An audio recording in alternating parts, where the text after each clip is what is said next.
Buenos días. En nombre del equipo de SOS Telemedicina que coordina el doctor Héctor Arrechedera, quiero darles la más cordial bienvenida a la Teleclínica Embarazo de Alto Riesgo, la cual me honro en coordinar. Mi nombre es Judith Toro Merlo y soy profesora de Clínica Obstétrica de la Escuela Luis Racetti de esta facultad. Quiero recordar que estas teleclínicas ECO nos llegan por una alianza estratégica que realizó la Universidad Central de Venezuela con la Universidad de Nuevo México en Albuquerque, Estados Unidos de Norteamérica. El día de hoy estamos trabajando con el apoyo de la Sociedad Venezolana de Medicina Interna, quien ha destinado un grupo de internistas para que nos acompañen en esta teleclínica.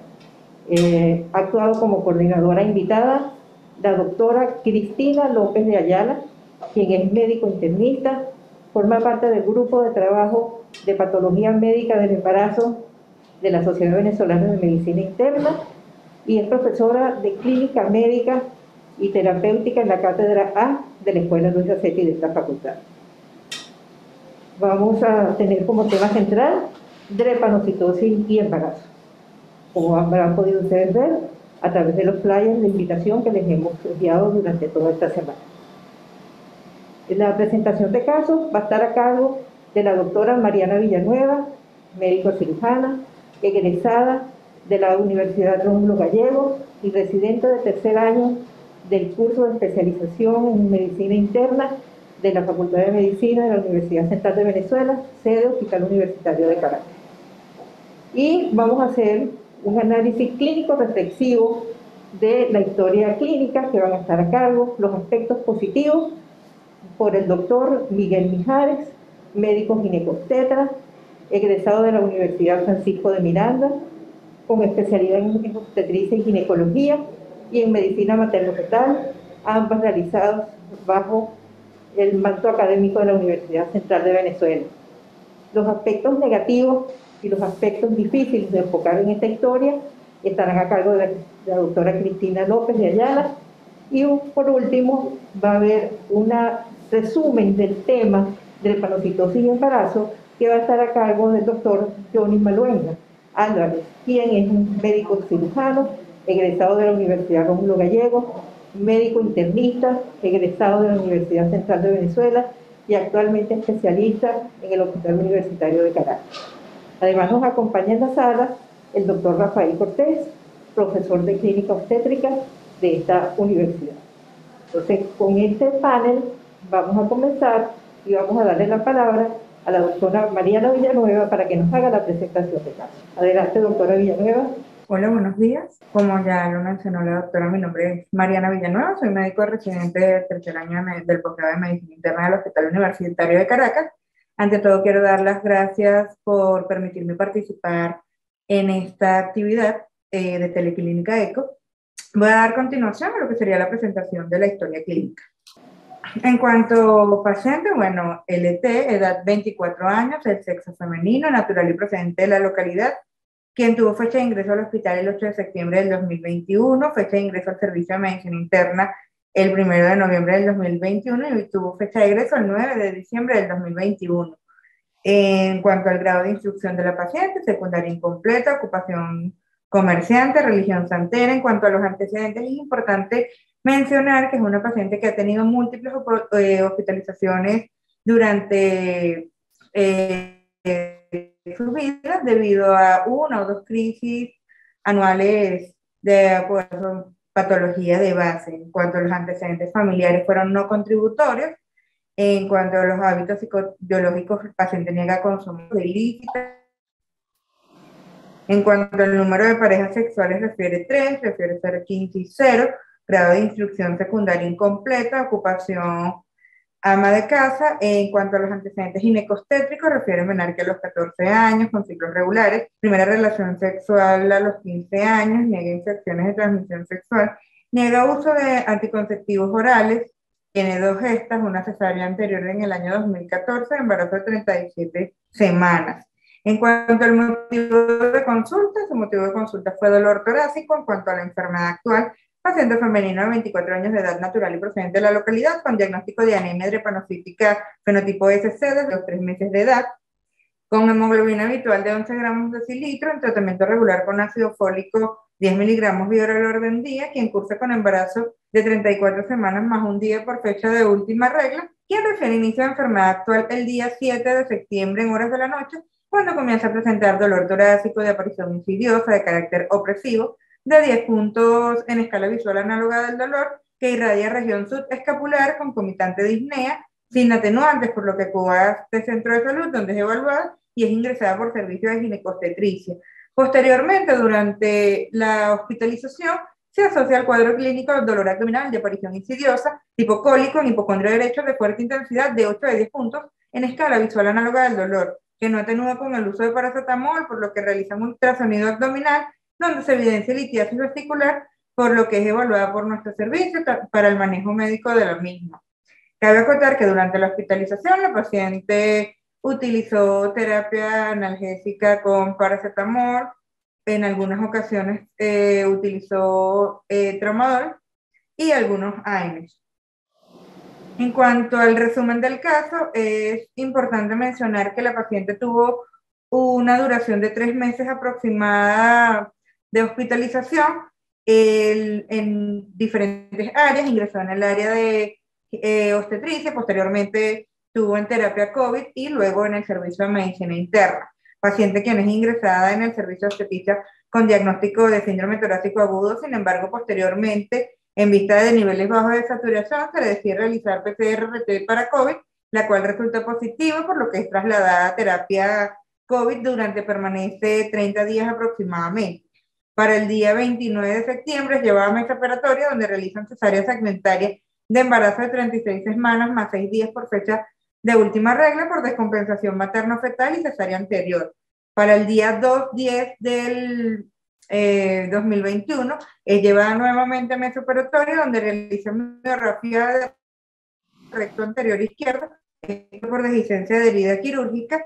Posteriormente es trasladada al servicio de medicina interna para manejo médico de la misma, con control por ambos servicios. En cuanto al examen físico de ingreso, tenía presión arterial de 160, frecuencia cardíaca 85, respiratoria de 18, tenía 84% de saturación aire ambiente y 99% de saturación en máscara con reservorio de 15 litros por minuto. En cuanto al cardiopulmonar, el tórax era simétrico y hipoexpansible, las vibraciones vocales están presentes, los ruidos respiratorios presentes en ambos emitores, con agregados de tipo crepitantes en tercio inferior de ambos emitores a predominio derecho.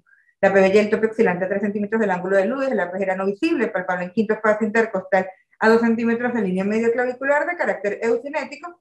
Los ruidos cardíacos eran rítmicos, regulares, R1 único, sístole silente, R2 único, diástole silente, eran normofonéticos. En cuanto al abdomen plano, se evidenciaba apósitos sucios, se evidencia solución de continuidad dada por deficiencia de herida de la paratomía media y Feinstein, con bordes irregulares, fondo de fibrina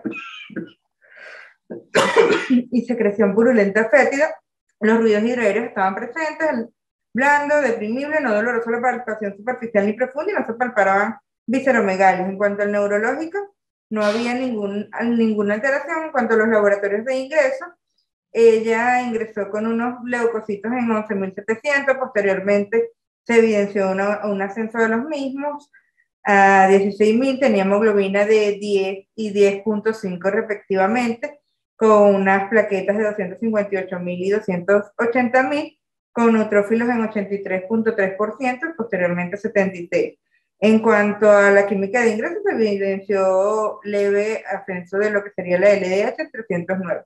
Del resto no había ningún paraclínico pertinente en el momento del ingreso. Tiene exámenes de BDRL y HIV, los cuales eran negativos, como les mencioné, tuvo una prueba PCR-RT para COVID positivo y se le realizó un ultrasonido abdominal, el cual reportó barro biliar, litiasis vesicular con alto poder migratorio. Tiene una rayos X de tórax que fue discutido con el servicio de imagenología, de mala calidad técnica, mal penetrada, donde solamente se reportan infiltrados intersticiales en predominio de basal derecho. Del resto no había ningún otro hallazgo. Tengo ciertas preguntas que quisiera realizar al panel de expertos. En este caso, en lo relacionado con los pacientes, con lo antes mencionado, quisiera saber cuál sería el manejo correcto del dolor en esta paciente, ya que sabemos que es una paciente que estaba embarazada, con crisis dolorosas, y se pudieron haber evitado las complicaciones que se presentaron, y si las complicaciones presentadas serían inherentes a su patología de base o si existió algún otro factor desencadenante. Muchas gracias, doctora Villanueva, por la presentación del caso clínico. Yo quisiera hacerle unas preguntas a la doctora Villanueva con relación a la historia, antes de darle la palabra a los discutidores. Y una de ellas es, ¿está registrado en la historia si esta paciente hizo control prenatal?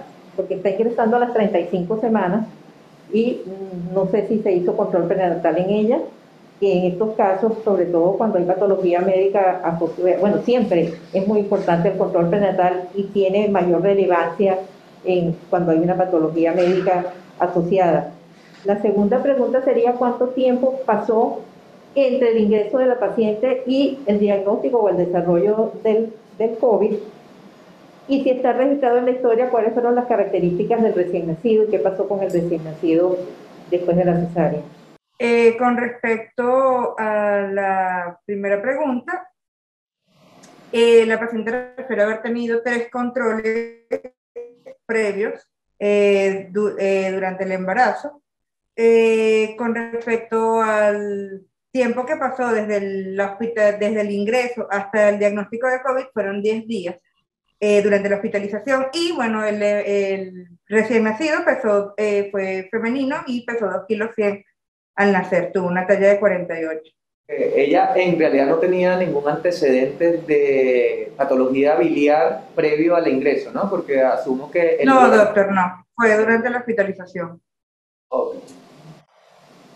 Bueno, entonces vamos a darle la palabra al doctor Miguel Mijares para que nos haga un análisis de la historia clínica, los aspectos positivos con relación a este manejo. Ok, bueno, muy buenos días. Como ya fui presentado, mi nombre es Miguel Mijares. Haré un análisis del caso clínico presentado por la doctora, en el cual se plantearán los aspectos positivos durante el manejo y el tratamiento de la paciente que fue traída a presentación.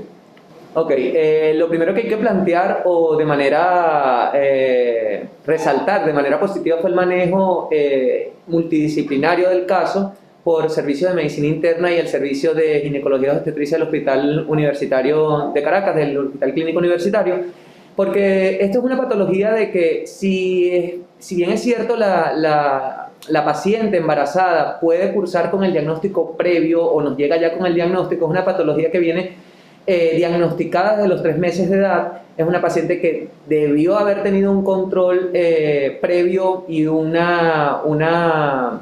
manejo adecuado de la enfermedad. Sin embargo, no está de más de que ambas especialidades nos unamos para llevar un buen control de dicha paciente y permitir un término feliz del embarazo, ¿no? Lamentablemente, bueno, tuvimos unas complicaciones las cuales fueron tomadas en cuenta y por lo que ameritó el ingreso y logró ser el manejo multidisciplinario del mismo. Ahora bien, en cuanto al diagnóstico de ingreso al recinto hospitalario, me parece ideal pensar desde el principio en síndrome de tórax agudo, puesto que es una de las complicaciones más comunes que se dan en las pacientes con drepanocitosis o enfermedad de las células falciformes, ¿no? Este es un dolor que por lo general ocurre en la crisis vasoclusiva. Depende de los subtipos de la enfermedad, puede ser característico, es un dolor característico que por lo general es irradiado hacia la zona baja de la espalda o de la zona lumbar, y es la causa más frecuente de hospitalizaciones y de consulta en este tipo de pacientes cuando tienen este antecedente. ¿Qué me llama la atención?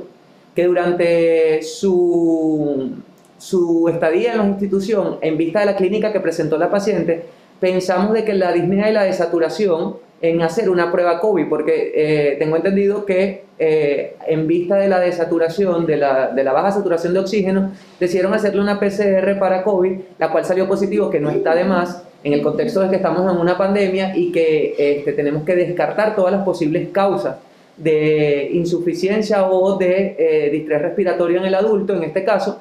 Y me parece muy acertado lo de la realización de la prueba COVID en el momento de la hospitalización.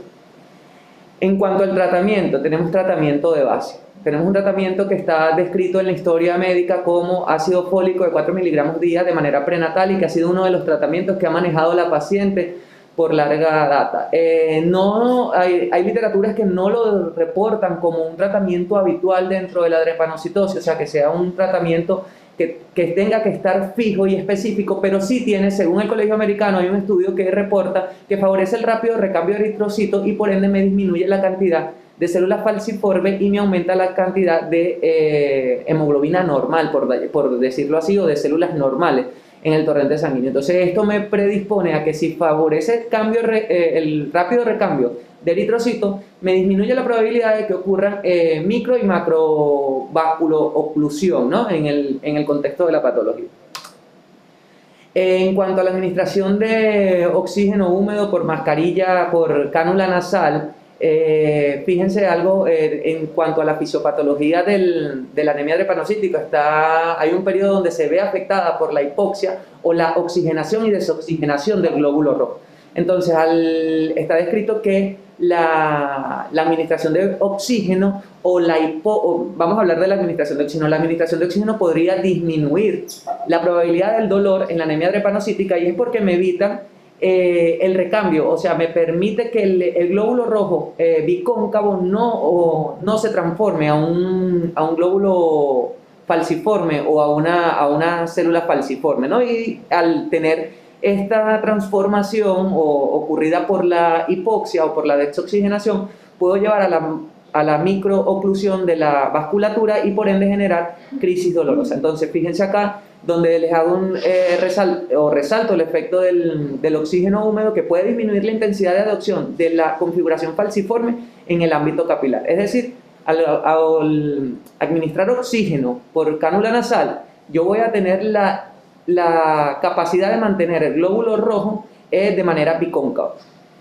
Seguimos acá con el manejo del dolor, y aquí creo que podríamos responder la primera pregunta de la doctora, que es si el manejo del dolor en la gestación estuvo acertado con el acetaminofén. Sí, bueno, el acetaminofén prácticamente es el caballito de batalla de nosotros durante el embarazo, sabiendo que muchos son los efectos adversos de los diferentes fármacos, y que en cuanto a los analgésicos o antiinflamatorios no esteroideos, los AINES, tenemos ciertas repercusiones desde el punto de vista materno y fetal, ¿no? Entonces, estoy de acuerdo con la utilización del acetaminofén como para el manejo del dolor agudo. Sin embargo, los opioides no están contraindicados durante la gestación y se reservan para aquellos crisis que son de moderada a severa, ¿bien? Porque el opioide no tiene estudios descritos de teratogenicidad. Sin embargo, sí hay estudios descritos de síndrome de abstinencia neonatal. Entonces tendríamos que tener mucha precaución con el uso de los opioides, a pesar de que no están contraindicados. ¿Por qué mencioné los AINES? Bueno, aquí tenemos un versus de ibuprofeno versus acetaminofén. En el contexto de tener una paciente ya en el tercer trimestre, estamos hablando de 37 semanas aproximadamente, colocarle ibuprofeno, colocarle algún tipo de AINES versus un acetaminofén podríamos ocasionar, primero, aumentar la disminución o aumentar el riesgo de oligohidranio, ya que en el último trimestre tenemos un oligohidranio fisiológico, pero colocando AINES o administrando AINES podríamos aumentar el riesgo y podríamos disminuir el líquido amniótico. Sin embargo, los AINES están mayormente asociados a cierre precoz del ductus arterioso. Entonces, sigo acá reforzando la idea de que el manejo del dolor en el momento del ingreso, como era una crisis aparentemente leve a moderada, podía ser canalizado con el uso de acetaminofén. Esto es un cuadro representativo donde están los diversos fármacos para la crisis o para el manejo de la crisis del dolor. Fíjense, en verde resaltamos el acetaminofén o paracetamol, que se puede usar de manera habitual para la crisis leve, teniendo en cuenta que desde el punto de vista materno nos puede ocasionar una hepatotoxicidad si excedimos la dosis. Dentro del recuadro rojo están los AINES como el ibuprofeno y el ketoprofeno, ya por lo anteriormente mencionado, que podría generar cierre precoz del ductus arterioso, y los opioides están en un recuadro amarillo que, bueno, podríamos decir que los reservamos para aquellas crisis que son de moderadas a severas, y lo único descrito desde el punto de vista fetal es que en el momento del nacimiento ya podremos obtener un producto con un síndrome de abstinencia neonatal. Seguimos con la parte del tratamiento. El uso de heparinas de bajo peso molecular no están contraindicadas en la gestación y tendríamos 4 factores de riesgo para tromboembolismo.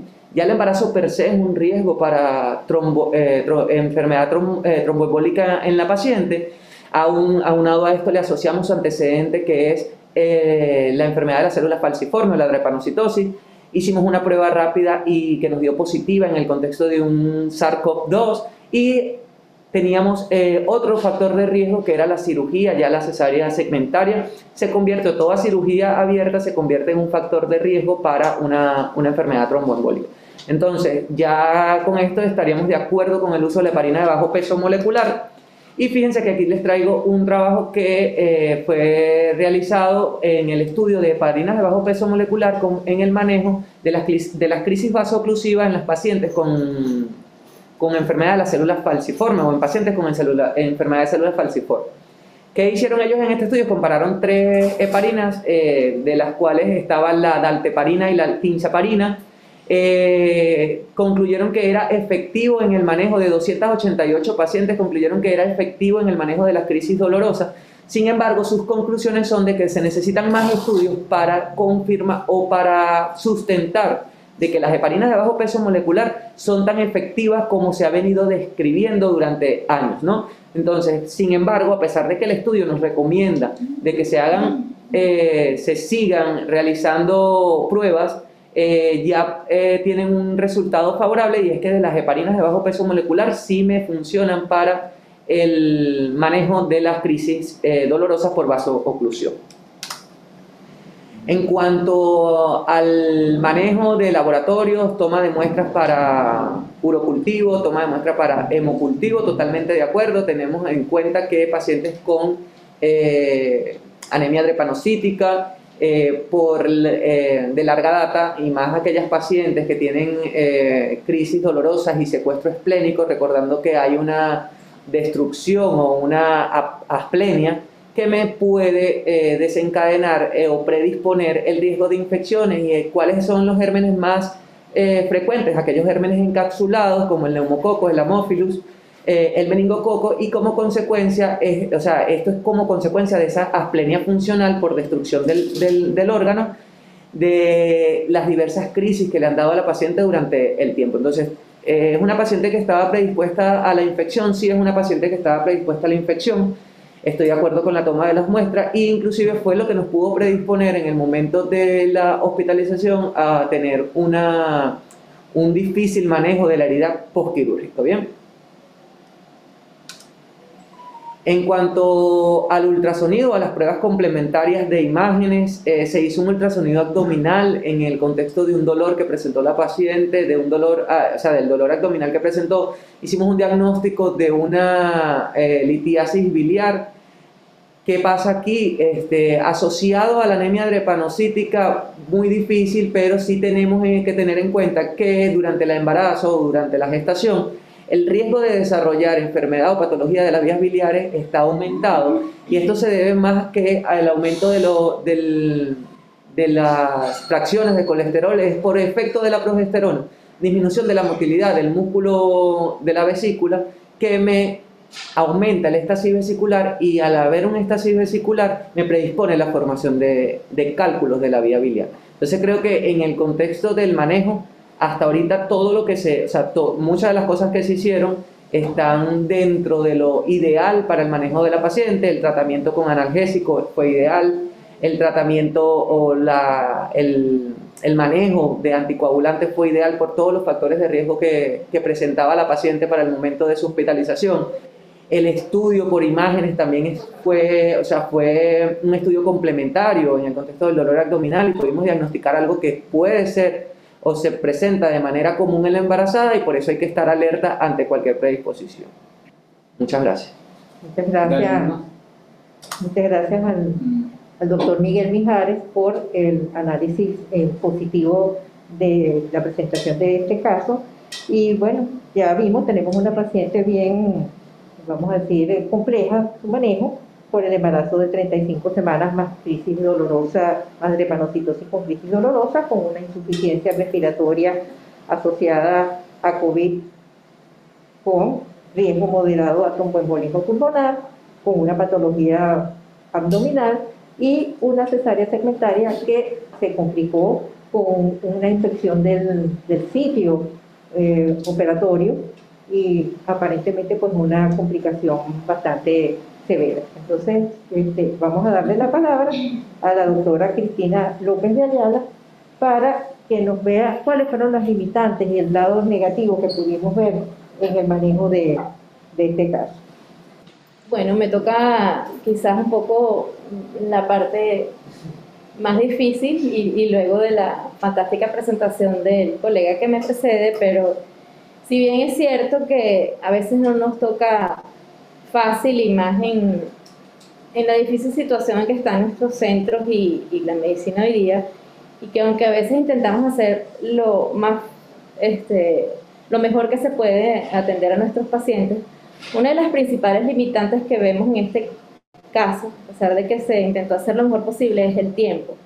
Y lo primero que vemos es el tiempo de hospitalización y nos damos cuenta es el tiempo que tuvimos la paciente con nosotros y con el servicio de obstetricia.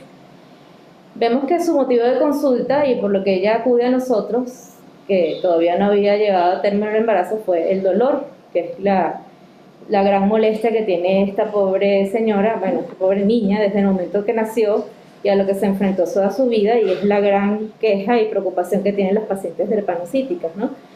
Vino y consultó en el contexto de una crisis dolorosa drepanocítica y luego, posteriormente, se asocia a un dolor que es lo que creemos adicionalmente, que se agrega al cuadro una litiasis vesicular que semiológicamente parecía, que lo vamos a analizar un poquito más tarde, que también había un cólico biliar. Entonces, primero, poniéndonos un poco en contexto clínico, el dolor en la anemia drepanocítica es el gran problema y también la gran solución.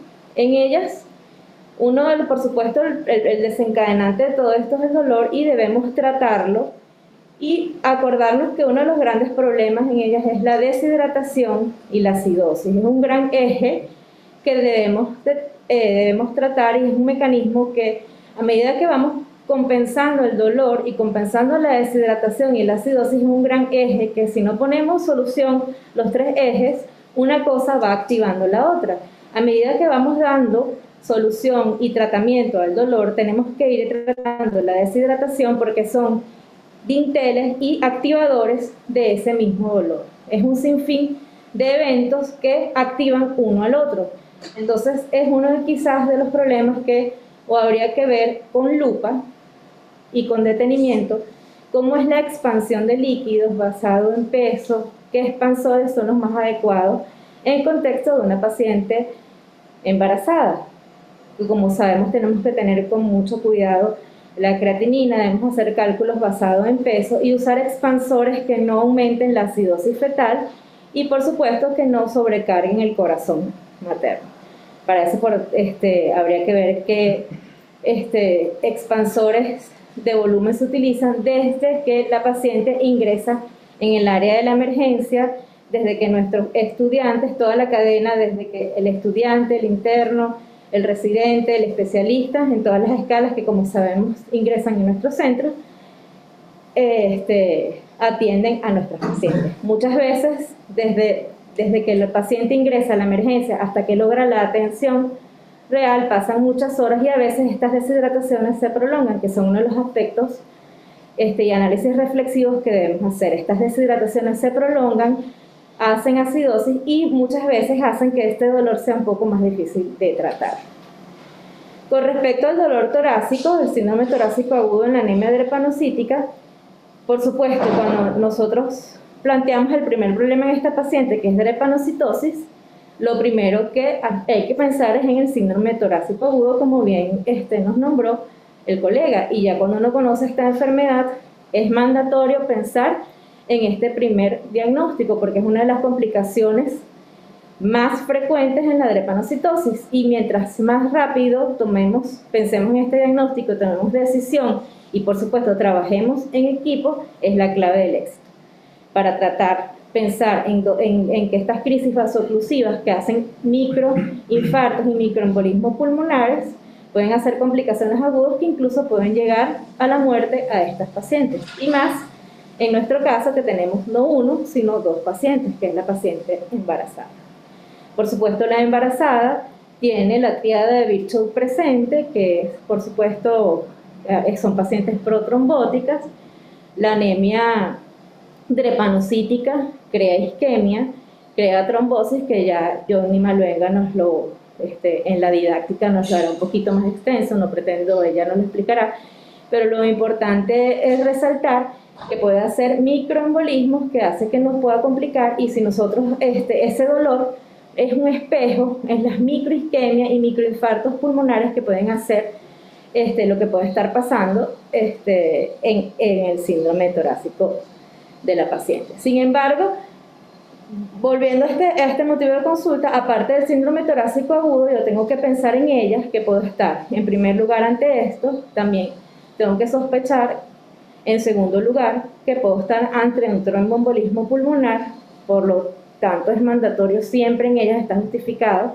la tromboprofilaxis, como bien nos nombraba el colega, con heparina de bajo peso molecular, las neumonías bacterianas por gérmenes encapsulados, como bien lo comentó, o sea que hay que estar pendientes si en ella puede haber una sobreinfección bacteriana, o sea que es perfectamente esperada la complicación.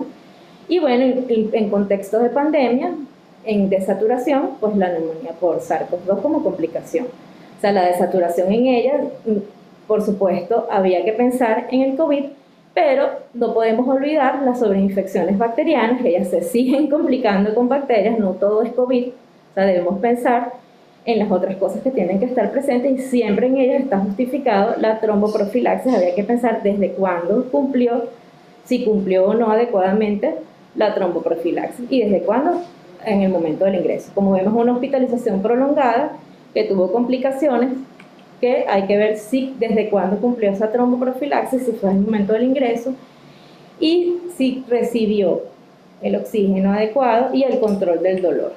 La prioridad en ella, desde que ingresó, que fue su motivo de consulta, era controlar ese dolor. Como bien decía el doctor, el acetaminofén está absolutamente bien usado, pero en crisis de dolor, absolutamente de acuerdo con él, leve.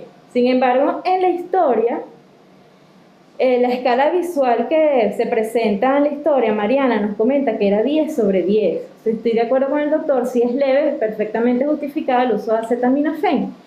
Pero ella nos comenta que el dolor era bastante intenso, o sea, intenso 10 sobre 10, que podía ser una crisis grave. Como bien nos decía el doctor, los AINES tienen una serie de complicaciones que ustedes se conocen desde hace muchísimo tiempo. Traigo FDA, aunque ya sé que en las últimas guías de FDA ya ha quedado en desuso. Sin embargo, en la práctica clínica también es cierto que uno lo sigue usando de referencia, porque aunque ya las guías, los australianos, uno ya usa otras escalas en lo que es en terapéutica, pero bueno, recuerdo que los AINES siguen siendo uno los usa de referencia, y que traen muchas complicaciones para nuestros fetos. Y como bien decía el doctor, los opioides, aunque también están en la clase C, más que todo utilizan depresión respiratoria, producen depresión respiratoria en feto, pero realmente eso es muy poco, es en dosis nada más de uso corto, no producen absolutamente nada y son absolutamente seguros y se han utilizado muchísimo, y estaría completamente justificado, está en las guías, de 10 puntos a ella haberle puesto, porque realmente era 10 sobre 10, esta niña lloraba del dolor, y quizás haberle controlado el dolor podía haber traído menos complicaciones, porque parece mentira, no es solo una cuestión subjetiva, o sea, lo que les quiero decir, no solo es simplemente lo que el paciente refiere al dolor, sino que el dolor trae más ansiedad, trae más complicaciones en drepanocitosis. Tú controlas dolor y el resto de la activación de las otras complicaciones se pueden haber prevenido. Por supuesto, controlas deshidratación, controlas acidosis y controlas el dolor. El tema de la litiasis vesicular aquí, sospecho que pudo haber sido un problema. Claro, la litiasis vesicular, como bien decía el colega, la vesícula en el embarazo de por sí la vesícula cambia su fisiología. La semiología vesicular en el embarazo es diferente. Los morfis se modifican anatómicamente por razones obvias en el tercer trimestre. De hecho, cuesta hacer un diagnóstico de dolor vesicular. El dolor es referido más bien hacia atrás porque la vesícula anatómicamente cambia, las vesículas se ponen lentas y de hecho la drepanocitosis produce colecistitis acalculosa. ¿Realmente habrá hecho un cólico biliar o se habrá activado un dolor vesicular secundario a su drepanocitosis? Porque eso puede pasar. Porque realmente la historia del dolor vesicular, como bien preguntaba el colega a Mariana, ella no trae antecedentes de dolores vesiculares. Y los opioides realmente producen espasmos del esfínter de Oddi, están contraindicados en litiasis vesicular. ¿Será que hubo miedo de usar opioides por ese hallazgo por la litiasis vesicular? Muchas veces en terapéuticas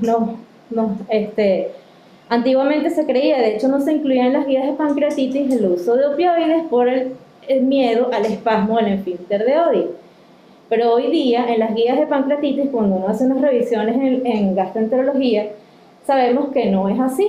Litiasis vesicular es diferente a una disfunción del esfínter de Oddi. De hecho, en las guías de pancreatitis, de uso de pancreatitis, los opioides están incluidos dentro de la escala de tratamiento del dolor de pancreatitis. La disfunción del esfínter de Oddi es una patología rarísima, muy poco frecuente, que generalmente se da en vesículas que no tienen piedras y es un trastorno neurológico. Es decir, que los opioides podían haberse utilizado perfectamente en esta mujer, podíamos haberle calmado el dolor con tranquilidad, con usos cortos, pulsos cortos de opioides, y que realmente las colecistitis y drepanocitosis son una complicación esperada y propia de la drepanocitosis. Entonces yo hubiese planteado en uno de los aspectos negativos de usar, que quizás fue una de las fallas, uno de los aspectos negativos es quizás hubo un retardo o hubo un manejo un poco, digamos, poco agresivo en el tratamiento del dolor. Aparte, esto nos lleva un poco a una hospitalización prolongada y, por supuesto, uno de los terribles problemas que tenemos es el COVID intrahospitalario, que evidentemente no tenemos las áreas adecuadas, áreas de hospitalización quizás con el aislamiento debido. Y por supuesto, tenemos opciones muy buenas que hemos tenido en ocasiones en nuestro centro, que están muy buenos utilizados en el embarazo, que es el paracetamol endovenoso, que tiene un alto nivel de analgesia, que hubiese sido ideal. La combinación de paracetamol con codeína, que también se ha usado perfectamente en el embarazo. Incluso en crisis refractarias, y bueno, de hecho se usa la analgesia obstétrica, que es la bupivacaína, que lo usan los anestesiólogos y estaría justificado en crisis refractarias.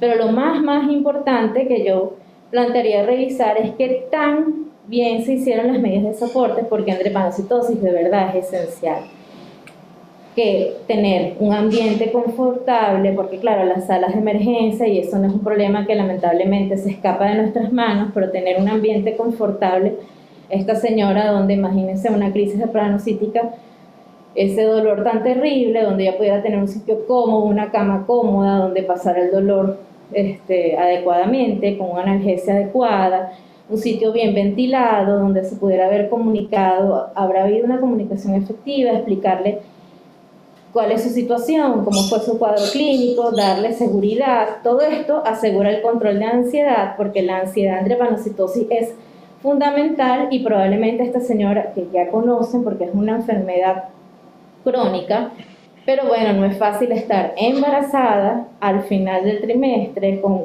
una sensación terrible, con miedo a perder el bebé, miedo a sentirse mal y con esa gran molestia. Entonces dar seguridad, asegurar el control de esa ansiedad y por supuesto la disponibilidad de los fármacos. Además, bueno, nuestro terrible problema, el control de las infecciones intrahospitalarias y el esquema de vacunación del adulto, que nosotros los internistas, que somos los pediatras del adulto, hemos siempre querido y hemos tenido una responsabilidad junto con el infectólogo de tener el control de la inmunización del adulto, que bueno, ahorita en COVID, dentro del gran problema antivacunas que tenemos, pero al menos la gente está dándole un poquito de importancia a la vacunación del adulto por esta pandemia, algo positivo dentro de lo malo, pero es tan importante, y en las embarazadas, yo sé que ustedes, los tetras, nos ayudan y con las mujeres, los médicos de la mujer, la importancia de promover la vacunación en el adulto. Esta chica, por lo menos la drepanocítica en los gérmenes encapsulados, habrá tenido vacunación con neumococo. Como bien dijo el doctor, ellos son susceptibles y son personas que tienen autoesplenización, o sea, que no tienen vasos, se autoesplenizan, asplenia, perdón. Entonces, estas son las debilidades que hemos tenido y bueno, el trabajo en equipo sí hubo, eso fue positivo, pero quizás podía haber habido un poco más de comunicación, siempre reforzarlo un poquito más entre residentes. Eso lo hemos venido trabajando, pero siempre se puede mejorar esa comunicación. Y lo último, bueno, esto soy yo, mejorar la empatía, siempre es un aspecto que siempre hay fallas, todas podemos ser pacientes y podemos estar hay que ponerse en los zapatos del otro, y creo que eso es un aspecto negativo que no puedo dejar de nombrar, porque a veces el trabajo, el estrés, y ahora con el COVID, que el miedo a contagiarse, porque esta muchacha, claro, era COVID positivo y tuvo algo de abandono de atención, porque, bueno, es inevitable y nuestros residentes, de hecho, se han contagiado casi todos y bueno, todos hemos sido víctimas y hemos perdido familia y es una situación difícil y es un aspecto negativo, pero que tampoco tenemos las condiciones ideales en nuestros centros a tratar, pero es algo que bueno, hay que seguir luchando para ello y es un aspecto negativo que no puedo dejar de nombrar. Muchísimas gracias y bueno. Muchas gracias a la doctora Cristina López de Ayala por su presentación. Y antes de dar paso a la didáctica, yo quisiera plantear algunas preguntas, y una de ellas sería para el doctor Miguel Mijares. ¿Cuál sería el control prenatal? Porque me sigue quedando, digamos, esa duda, porque se controló 3 veces. Y un control de 3 veces, de acuerdo a las normas de la Organización Mundial de la Salud, es prácticamente que no hubiera control prenatal. Pero en una paciente que ya es conocida con drepanocitosis, ¿cuáles serían las medidas que debemos tomar en un control prenatal en estas pacientes que pudieran prevenir un poco las complicaciones? Bueno, estoy de acuerdo con ustedes en el contexto del control prenatal, tomando en cuenta de que se escapa de los parámetros establecidos por la Organización Mundial de la Salud para considerar un embarazo bien o un buen control del embarazo. Tenemos una paciente que tiene tres controles, ¿no? Ahora vamos a lo puntual. El control prenatal de una paciente que tenemos con antecedente de anemia drepanocítica no se escapa del habitual, sin embargo tenemos que tener un seguimiento más reforzado, ¿no? En cuanto a que los valores de hematología debe hacerse un control de hematología por lo menos seriado, de manera que nos permita determinar que tenemos una hemoglobina estable, como está determinado incluso en la enfermedad actual de la paciente. Tenemos que tener valores de hemoglobina estable, porque está escrito que valores por encima incluso de 11 gramos de decilitro me pueden predisponer a mí a la crisis vasoclusiva. Entonces hay que hacerle un seguimiento habitual a la hemoglobina de estas pacientes, mantener el ácido fólico más allá de que está indicado previo a la concepción para evitar los defectos del tubo neural. Ya tenemos un antecedente que nos predispone al uso de este fármaco o de este suplemento, que no podemos dejar de pasar por alto en el contexto de una anemia drepanocítica, ¿no? Ahora, por trimestre, ¿qué podríamos plantear? Mira, no se escapa o no se debe dejar a un lado el examen de orina o el uroanálisis urocultivo en el primer trimestre, por la predisposición incluso a las infecciones en este tipo de pacientes. Hay literaturas o hay estudios que colocan como los cultivos de secreción vaginal de manera temprana, por si hay que hacer profilaxis contra los estreptococos del grupo B. En cuanto a las ecografías, no podemos pasar por alto la ecografía control del primer trimestre o el eco morfológico del primer trimestre para descartar alguna anomalía. Inclusive tener el tamizaje para trastornos hipertensivos del embarazo en el contexto de un Doppler de la arteria uterina, porque vamos a tener pacientes, van a ser unas pacientes que van a tener predisposición a la obstrucción de la vasculatura. Y si tenemos una paciente que desde el primer trimestre le podemos diagnosticar un alto riesgo para el desarrollo de trastornos hipertensivos del embarazo, tomando en cuenta el tamizaje de las arterias uterinas, es una paciente que se le podría plantear el uso incluso de ácido acetilsalicílico como antiagregante plaquetario y prevención de la microoclusión, ¿no?, vascular. Y así podemos evitar el riesgo de crecimiento intrauterino restringido, el riesgo de trastornos hipertensivos del embarazo a futuro. Segundo trimestre no se escapa del control habitual igual, el eco morfológico del segundo trimestre. Los estudios invasivos en cuanto a estas pacientes, más allá de que ellos tienen indicaciones precisas para la realización, se le puede brindar o se le puede ofrecer a este tipo de pacientes para el diagnóstico prenatal de ese producto si puede llegar a desarrollar anemia de las células falciformes en la vida postnatal. O sea, son procedimientos que tienen indicaciones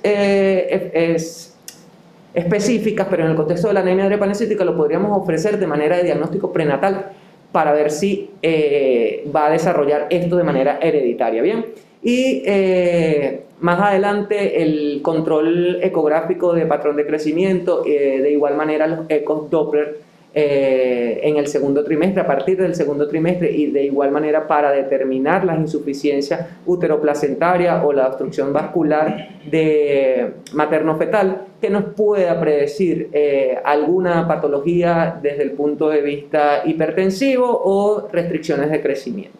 Entonces es un control que debe ser más, hacer mucho hincapié en la parte infecciosa, en la parte de masa eritrocitaria o hemoglobina. Hacer un control ecográfico no debe ser aislado del habitual. Y encima, tratamiento enzimático, es una paciente que tiene que tener un buen control, no se puede escapar de él porque los riesgos de complicaciones ya asociados a un embarazo son altos. Entonces el control debe ser puntual. Gracias. Yo quisiera preguntar a la doctora Cristina, al doctor Manuel, a partir de los internistas, en primer lugar, con relación a los expansores de volumen, ¿cuáles serían los recomendados que usted, doctor, insistió mucho en cuál sería lo indicado? Porque muchas veces nosotros vamos a una emergencia, lo primero que agarran una solución glucosada para todo el mundo y eso es lo que ponen para todo el mundo, o al demostrador es lo que se tiene a mano. Entonces, ¿cuál sería el expansor ideal en estos casos de estas pacientes con crisis de dolor? Y la segunda es, uno ve patologías médicas asociadas al embarazo en las cuales se elige el momento, vamos a decir, usted está en buen momento para concebir, digamos en la diabetes, digamos en lupus eritematoso, en otras patologías. ¿Existe ese momento en esta patología, en la drepanocitosis? O sea, en esto me quiero referir al valor de la consulta preconcepcional y sobre todo en una paciente que es conocida drepanocítica. Entonces, el consejo que como médico tratante general puede decir a una embarazada, a una mujer que quiera embarazarse, si es el momento ideal, no es el momento ideal, qué controles tomamos previos.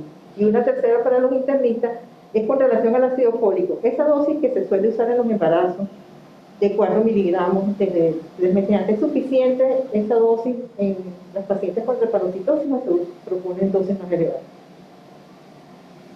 Bueno, pues sí. Bueno, voy a la primera. Con respecto a los expansores de volumen, la solución ideal es la solución fisiológica, ¿no? La solución 0,9 es la que está descrita en los expansores. Sí, claro, hay que ver si hay deshidratación leve, moderada, o sea, primero ver el estado de hidratación, ¿no? Lo ideal es calcularlo por kilo de peso. Claro, en el embarazo, como lo hacemos también en los pacientes obesas o los pacientes gravemente enfermos, uno lo hace con peso aproximado. Evidentemente, si la ganancia ponderal es muy alta, de repente no lo puedes hacer con el peso total. No hacen peso ideal, peso ajustado, que llamamos, ¿no? Solución 0,9. Si está muy deshidratado, 0,9 más Ringer, con el Ringer lactato. De hecho, en medicina materno-fetal hemos hecho discusiones, me acuerdo, maternidad de Concepción Palacio, de hecho, porque el Ringer lactato hay que tenerlo con cuidado, porque puede llevar acidosis fetal. O sea, el expansor ideal es combinar los 0,9 con Ringer lactato, pero predominando siempre la 0,9, porque en exceso puede dar acidosis fetal por el lactato. Por eso son los ideales. Si hay deshidrataciones muy severas, combinarlo con los otros coloides lo podemos hacer. pero siempre cuidando el riñón, recordando que 0.8 ya es falla en el embarazo, o sea que la creatinina de 0.8, que eso siempre lo resaltamos, ya es una creatinina alterada en el embarazo, como ustedes bien lo saben, pero para la audiencia que eso es muy importante. Y siempre haciendo el cálculo del FENA, muy importante, y lo ideal es tener el cálculo del pH, pues para que ellas puedan expandirse muy bien. Y como usted dice, es muy importante la planificación previa, como decía el doctor, hacer los controles antes del embarazo. Es muy importante ver que el valor de hemoglobinas que ellas tienen antes, el uso, ellas hay que ver desde niños, porque ellos hacen síndromes de moya-moya, hacen pequeñas circulaciones alternas por microinfartos, incluso cerebrales, que son los daños más importantes, que hacen microcirculación cerebral, que hace complicaciones a futuro. Entonces es muy importante ver qué tantas complicaciones previas trae desde niña esto, porque recordemos que esto es un problema genético, qué tantas complicaciones ha traído, qué tantas crisis previas, y lo importante es planificar en el embarazo que no haya tenido al menos 12 meses, preferiblemente, sin una crisis de drepanocítica.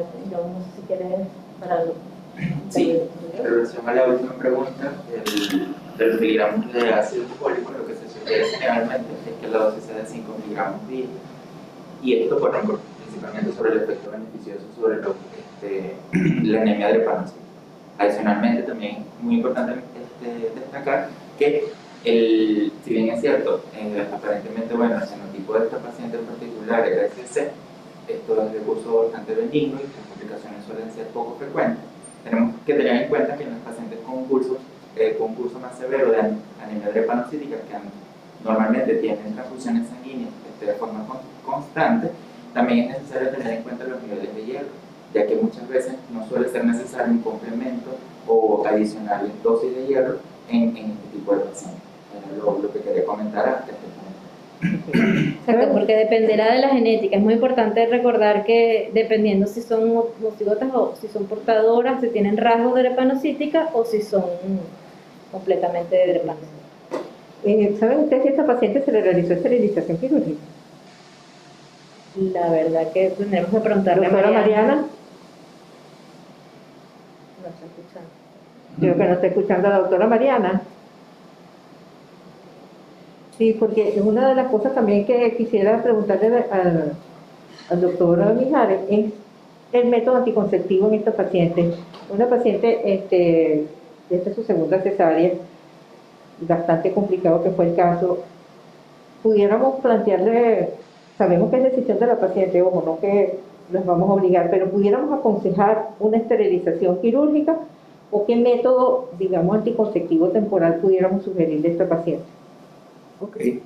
Bueno, de aconsejar una esterilización quirúrgica se podría plantear en el momento de la cirugía y bueno, se realiza en consentimiento informado con la paciente. Ahora bien, de no plantearse la esterilización quirúrgica o de no ser posible la esterilización quirúrgica por X factor, los anticonceptivos recomendados en el contexto de una anemia drepanocítica vienen siendo los anticonceptivos de solo progestágenos, bien sean los sistemas intrauterinos de liberación prolongada o las mini píldoras de progestágenos, porque tienen dos beneficios. Primero, está descrito que disminuyen el dolor durante la crisis vasooclusiva, y otro de los beneficios, o mejor dicho, otro de del beneficio, es que en contraste con un anticonceptivo combinado con de estrógenos y progestágenos, tienen menos riesgo o el riesgo casi nulo de desarrollar alguna patología trombótica en la paciente, ¿no? Porque de hecho es uno de los efectos adversos más temidos de los anticonceptivos, es el riesgo de tromboembolismo venoso profundo, que no lo tiene el anticonceptivo de solo progestágeno. Entonces el ideal de manejo ambulatorio sería anticonceptivo, o sea, de manejo habitual sería anticonceptivo de solo progestágeno. Gracias. Doctor Cortés, ¿tiene algún comentario con relación a la presentación de este caso? En aras del tiempo, bueno, esta paciente tenía todos los números ganados para un tromboembolismo pulmonar, Tenemos como tal lo que escribí ahí, drepanocitosis, el embarazo per se, se agregó el COI y se agregó el postoperatorio.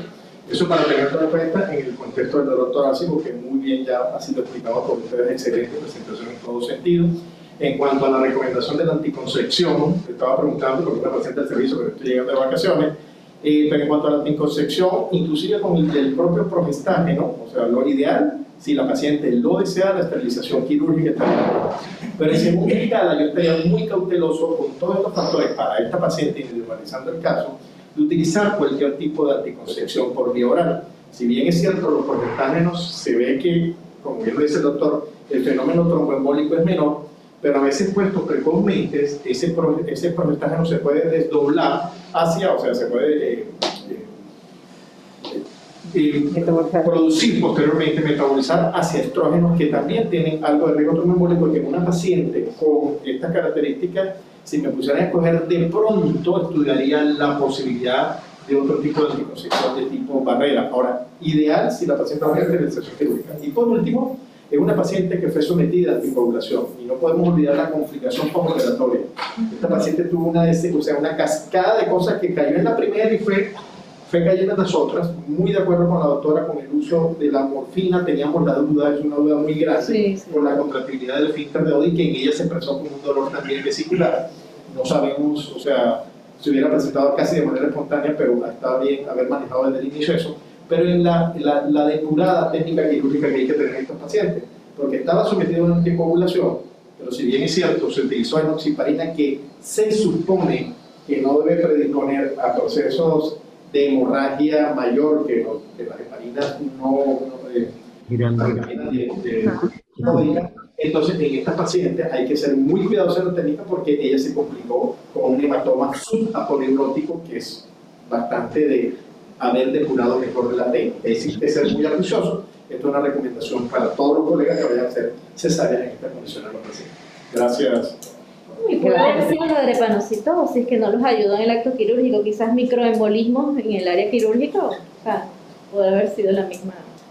Doctora, no fue esterilizada, la doctora Mariana no escuchó, pero mandó la okay.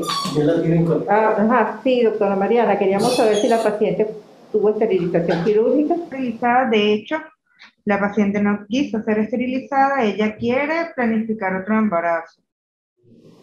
Claro, entonces yo lo que espero en este caso es la consulta postconcepcional, en la cual ella pueda recibir todo el asesoramiento de cuál sería su momento ideal y distanciar este embarazo y recibir todo el asesoramiento de planificación familiar o de método anticonceptivo que debe utilizar. Evidentemente es su derecho el querer esterilizarse, ¿no? Está dentro de los derechos sexuales y derechos reproductivos y debemos respetar.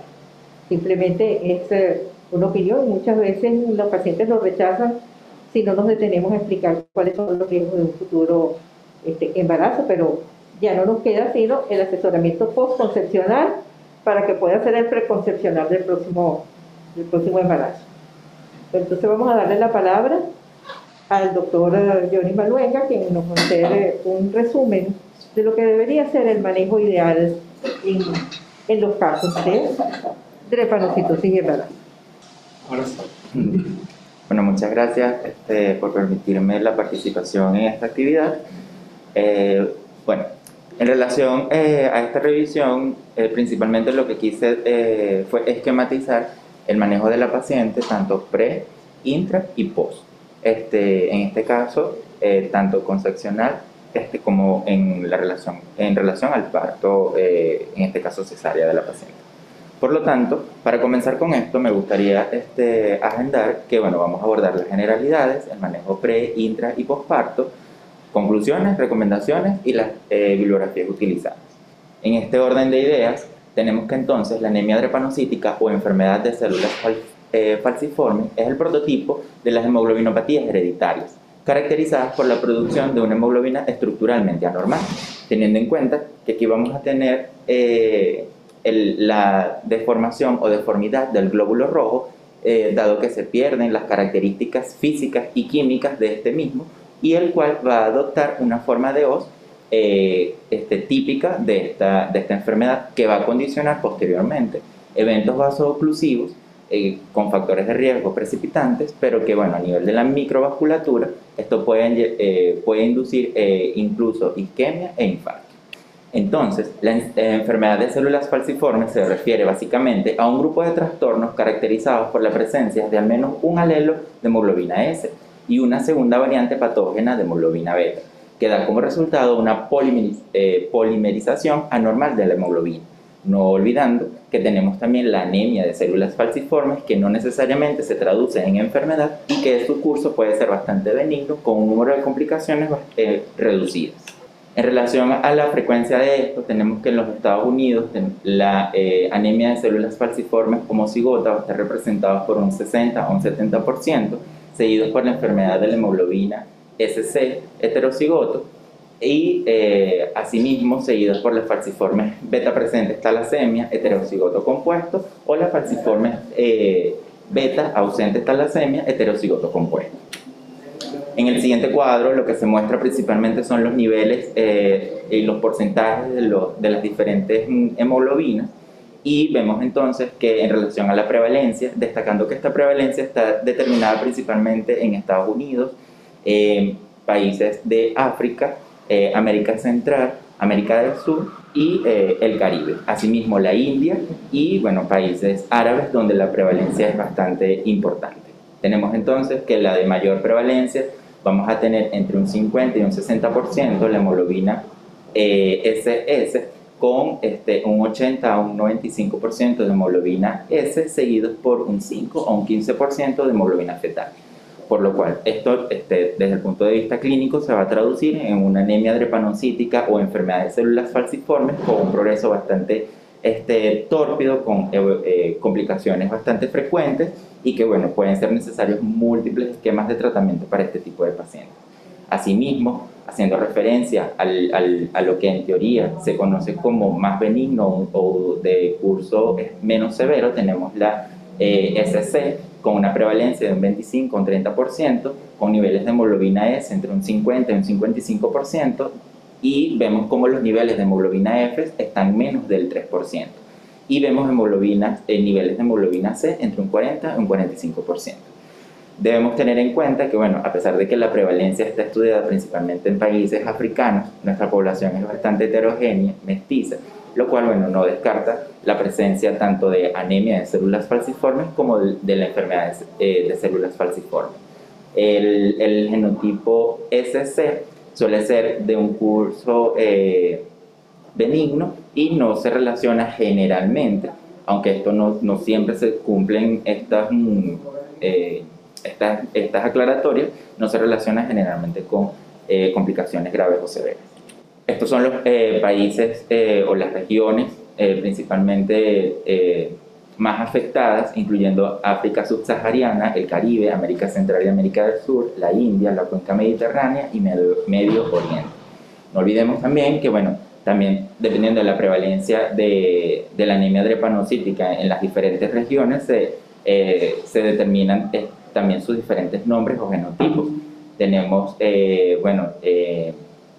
Lepor, anemia drepanocítica S, la anemia drepanocítica árabe, Harlem, por mencionar algunas.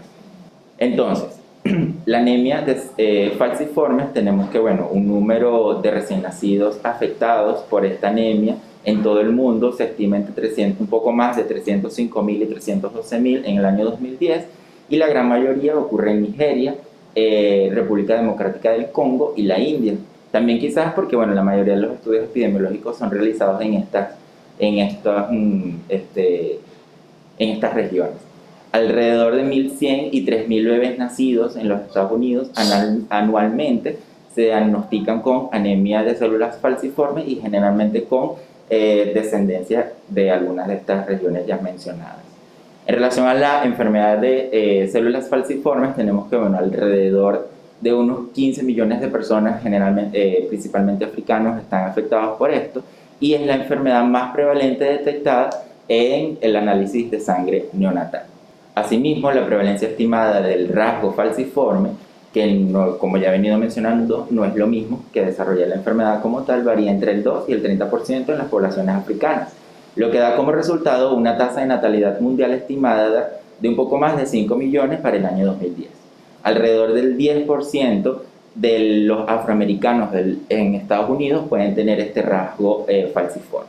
En relación a la prevalencia de las hemoglobinopatías en mujeres afroamericanas, tenemos que de un poco más de 36.000 embarazos, 22.000 mujeres se sometieron a la electroforesis de hemoglobina prenatal de rutina, encontrando que alrededor de un 88.5% tiene hemoglobina A, lo que se traduce como normal, pero un 8.2% tenía hemoglobina AS, es decir, rasgos de células falciformes, y un 2.4% tenía hemoglobina AC, es decir, portador de la hemoglobina C, y menos del 0.2% tenían hemoglobina SS, es decir, podían desarrollar la enfermedad como tal. En relación y desde el punto de vista clínico, en este caso de medicina interna, siempre es importante nuestra historia clínica, determinar el motivo de ingreso de la paciente, y en estos casos, por ejemplo, si en una paciente con anemia drepanocítica que viene por disnea, bueno, no descartar las complicaciones que pueden venir acompañadas de esta disnea, como ya se han venido mencionando a lo largo de la presentación. En relación a la enfermedad actual, siempre determinar y esquematizar de forma precisa y oportuna la queja principal de nuestra paciente, y porque bueno, esto principalmente nos va a permitir un abordaje probablemente mejor. En los antecedentes, en este tipo de pacientes, siempre es importante en los antecedentes familiares, antecedentes personales, tratamientos que la paciente esté recibiendo, cuándo lo suspendió, con número de controles que la paciente tenga o si no los tiene, el número de complicaciones al año, si ha tenido embarazos previos o si es nulípara o es multípara, ya que bueno, también dependiendo de esto se pueden desarrollar más o menos complicaciones. Y en relación al examen físico, bueno, principalmente lo que ya hemos venido mencionando a lo largo de la presentación, el abordaje, un examen físico global va a permitir determinar las manifestaciones clínicas en otros órganos o aparatos y sistemas que se pueden manifestar con algún signo o síntoma en específico. Por lo tanto, las complicaciones de la drepanocitosis en el embarazo los vamos a dividir principalmente en agudas y crónicas. Las complicaciones agudas vamos a tener que hasta un 36% las crisis vasooclusivas, seguidos por el síndrome torácico agudo en un 20%, priapismo en un 20%, trombosis en un 13%, infección en un 9% y accidente cerebrovascular en un 1%. No olvidando los diferentes factores de riesgo que se suman a las pacientes con anemia drepanocítica. En relación a las complicaciones crónicas, bueno, el dolor crónico que ya se ha mencionado, la necrosis vascular y complicaciones tanto renales, pulmonares y oftalmológicas. Y esto principalmente porque, bueno, también tenemos, sobre todo desde el punto o el abordaje desde el punto de vista renal, las complicaciones renales como la nefropatía falciforme, que bueno, también puede ser un aumento del riesgo o de la probabilidad de mortalidad en esta población en particular. Otra forma de dividir las complicaciones son tanto complicaciones maternas como fetales. Las maternas, síndrome torácico agudo, infecciones, preeclampsias y episodios tromboembólicos. Y fetales, bueno, crecimiento fetal restringido, bajo peso al nacer y bueno, muerte fetal. Entonces, aunque es probable que la mayoría de los embarazos complicados por la enfermedad de células falciformes produzcan un nacimiento vivo, estos embarazos tienen un mayor riesgo de complicaciones obstétricas y fetales, así como de complicaciones médicas propias de la enfermedad. Y esto ya abordando las complicaciones en general que se pueden presentar a nivel de drepanocitosis en una paciente embarazada. En relación a la preconcepción, dados los riesgos del embarazo para las mujeres con enfermedades de células falciformes y para su hijo, se recomienda la evaluación y el asesoramiento preconcepcional, incluida la derivación a un asesor genético. Que bueno, probablemente esto en algunos medios no se pueda cumplir a cabalidad, sin embargo, bueno, es lo que se sugiere y es lo que deberíamos realizar de forma rutinaria con este tipo de pacientes. Estudiar tanto al padre, la madre y bueno, realizar los estudios genéticos en el embarazo. Entonces, por lo tanto, se debe revisar la historia clínica de episodios de dolor, como ya he mencionado, antecedentes de hospitalizaciones y evaluación de función de órganos vitales. Y en este caso se hace mención a la nefropatía falciforme, pero también tenemos, bueno, complicaciones cardiovasculares. Generalmente son pacientes que pueden cursar con hipertensión pulmonar. Sin embargo, bueno, la realización de un screening de forma rutinaria con un ecocardiograma, esto es bastante discutido y bueno, se reserva solo para aquellas pacientes que tienen tanto criterios clínicos o dependiendo de la evolución de su enfermedad, se realiza de forma rutinaria este estudio, de lo contrario no sería necesario. Por lo tanto, es necesario confirmar el diagnóstico, hacer una medición de la presión arterial basal. La hipertensión puede deberse a la nefropatía falciforme y es un factor de riesgo de accidente cerebrovascular y desarrollo de preeclampsia sobreagregada. La evaluación, en este caso por el equipo de oftalmología, para determinar si tenemos la presencia de retinopatía falciforme proliferativa temprana, que puede empeorar durante el embarazo. Y esto es algo que, a pesar de que no se suele realizar, es algo que se recomienda en este tipo de pacientes. Siempre teniendo en cuenta el genotipo de la anemia drepanocítica, porque dependiendo de esto también podemos esperar más complicaciones o menos complicaciones. No existen pautas formales para la detección de hipertensión pulmonar en mujeres embarazadas con enfermedades de células falciformes, como ya los mencioné. Sin embargo, esto se reserva para pacientes con características clínicas que nos hagan sospechar sobre esto. La evidencia preliminar limitada justifica el cribado con el ecocardiograma para detectar hipertensión pulmonar y disfunción cardíaca temprana, que se asocian con un aumento de la mortalidad en embarazadas con esta enfermedad. Hasta que se disponga de evidencia adicional, estamos a favor de un enfoque individualizado para determinar el uso de este estudio. El fenotipado serológico de glóbulos rojos, el cribado de aloinmunización de glóbulos rojos para identificar a pacientes con múltiples aloanticuerpos de glóbulos rojos, que pueden ser difíciles de igualar y que nos pueden entorpecer o dificultar las transfusiones en caso de ser necesario y pueden estar en riesgo, y esto principalmente porque aquí también tenemos anemia hemolítica del feto y del recién nacido. Incluso aunque se sugieren niveles de hemoglobina de 10 y 11 gramos de decilitro, y sobre todo si la resolución, o sea, el parto va a ser a través de una cesárea, si podemos optimizar estos niveles sería lo ideal. De lo contrario, en casos de emergencia, esto algunas veces no se logra. En este estudio principalmente, lo que se muestra es que ellos evaluaron la anemia severa, la enfermedad de células falciformes y talasemia como un factor de riesgo para el desorden hipertensivo durante el embarazo en múltiples países.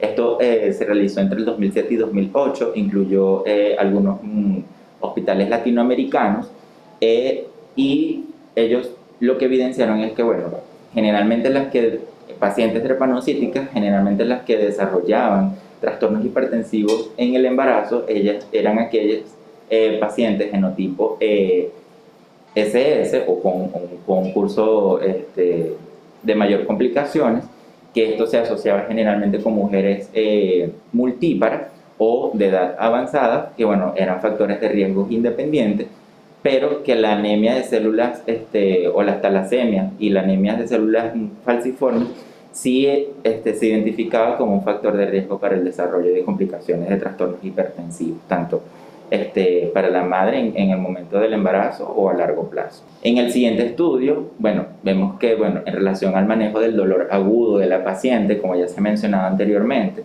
en esta revisión de la librería Cochrane, ellos evaluaron las intervenciones para el tratamiento de las crisis drepanocíticas dolorosas durante el embarazo.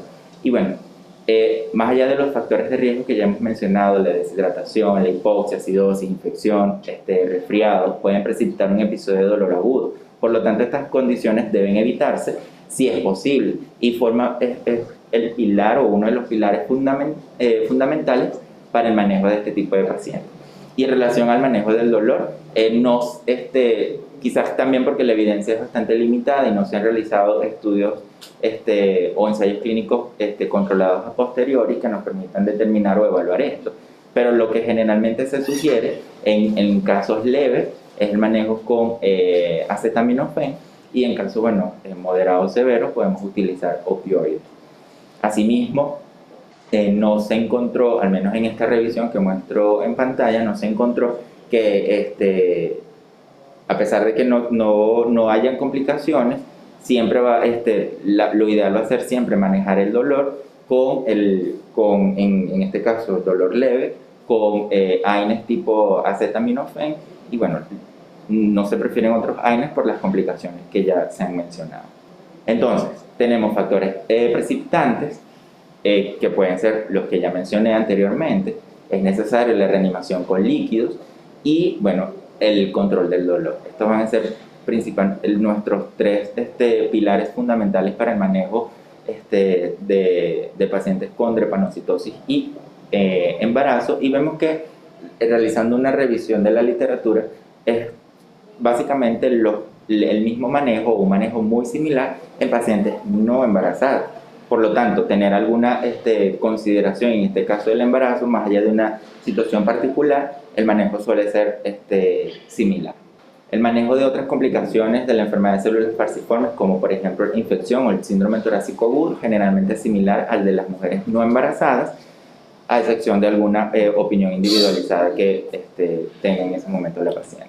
En relación a las transfusiones profilácticas, bueno, el uso de transfusiones de sangre profilácticas frente a las selectivas para reducir las complicaciones del embarazo en pacientes con enfermedad de células falciformes es controvertido, ya que los datos disponibles son limitados y principalmente quizás por esto es controvertido. Sin embargo, se sugiere niveles de hemoglobina entre 10 y 11 gramos de decilitro, porque bueno, esto puede disminuir el riesgo de complicaciones durante el embarazo, incluso si esta va a ser sometida a algún proceso quirúrgico. Esta es la literatura que avala este comentario de la Sociedad Americana de Hematología del año 2020 en relación al soporte de transfusión y en este caso orientado a la enfermedad de células falciformes. En relación de la profilaxis del TEP antes del parto, no hay, generalmente uno prefiere la tromboprofilaxis a menos que haya alguna contraindicación. Y si tenemos un evento sobreagregado en una paciente drepanocítica, generalmente uno inicia tromboprofilaxis. Y esto por el aumento del riesgo de desarrollar eventos tromboembólicos. Por lo tanto, todas las pacientes con esta enfermedad ingresadas en el hospital con una enfermedad médica aguda o complicación obstétrica deben recibir profilaxis con heparina de bajo peso molecular o heparinas no fraccionadas, a menos que tengan alguna contraindicación. En relación al postparto, la vigilancia materna acerca de la infección y la enfermedad tromboembólica y la iniciación de medidas para prevenir estas complicaciones son sumamente importantes, especialmente en las mujeres que dan a luz por cesárea, como fue el caso de la paciente que se mencionó.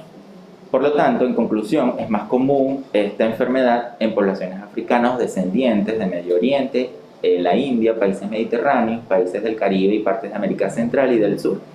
Hay una mayor prevalencia en personas de África o de ascendencia africana.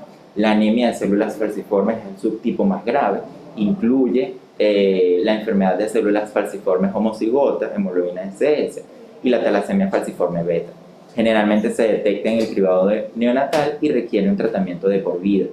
La enfermedad de la hemoglobina C falciforme es una condición heterocigota generalmente asociada con anemia y de curso bastante benigno, como se ha mencionado. Adicionalmente, en relación a las recomendaciones, siempre es necesario realizar un control prenatal, incluso porque estas pacientes muchas veces vienen con tratamiento, por ejemplo, con hidroxiuria, el cual deberíamos omitir si la paciente va a quedar embarazada. Muchas veces esto no se puede realizar y deberíamos reiniciarlo si es necesario. Bueno, lo que sugiere las guías o la literatura revisada es que deberíamos suspenderla cuando concluye la lactancia materna. Entonces, dado los riesgos del embarazo en las mujeres con anemia de células falciformes y el feto, se debe realizar una evaluación y asesoramiento antes de la concepción, realizar pruebas de hemoglobinopatía en la pareja de la paciente para determinar el tipo y el riesgo de enfermedad hereditaria en la descendencia, seguida de asesoramiento genético. Asimismo, suspender los medicamentos contraindicados durante el embarazo, como el que ya se mencionó, entre otros, y actualizar las inmunizaciones de las pacientes por el riesgo de desarrollar infecciones, principalmente por bacterias encapsuladas. proporcionar información sobre la evolución de su enfermedad durante el embarazo, el efecto que tiene su enfermedad sobre su embarazo y el resultado que esto va a tener en el lactante. La anemia grave y las crisis vasoclusivas o dolorosas son más frecuentes en el embarazo, al igual que en las mujeres no embarazadas, y el dolor intenso debe tratarse con opioides según las sugerencias de la literatura consultada. Estas son las referencias bibliográficas utilizadas. Muchas gracias. Bueno, muchas gracias al doctor Johnny Maluenga por su excelente didáctica y bueno, con esta participación damos por concluida la teleclínica de embarazo de alto riesgo correspondiente al día de hoy. No queremos retirarnos sin darle las gracias a nuestros participantes, todos con excelentes participaciones en la teleclínica. Nuestro agradecimiento a la Sociedad Venezolana de Medicina Interna por la disposición de participar en las teleclínicas de embarazo de alto riesgo, lo cual pone de manifiesto lo que es el equipo multidisciplinario que debemos tener, no solamente en la parte clínica, sino también en la parte de la docencia.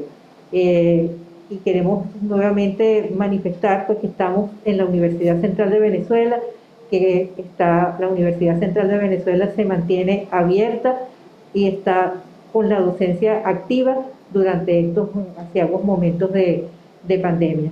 Nuestro agradecimiento también a todo el equipo de SOS Telemedicina, nuestro coordinador Héctor Arrechedera, al ingeniero Luis Fernández, al ingeniero María Dolores Fariñas y a nuestra asistente general, la licenciada Carmen Fidanza, y en general a todo el equipo por permitirnos usar estos minutos de docencia para ustedes. Muchas gracias y nos vemos el próximo mes en la siguiente teleclínica de embarazo de alto riesgo.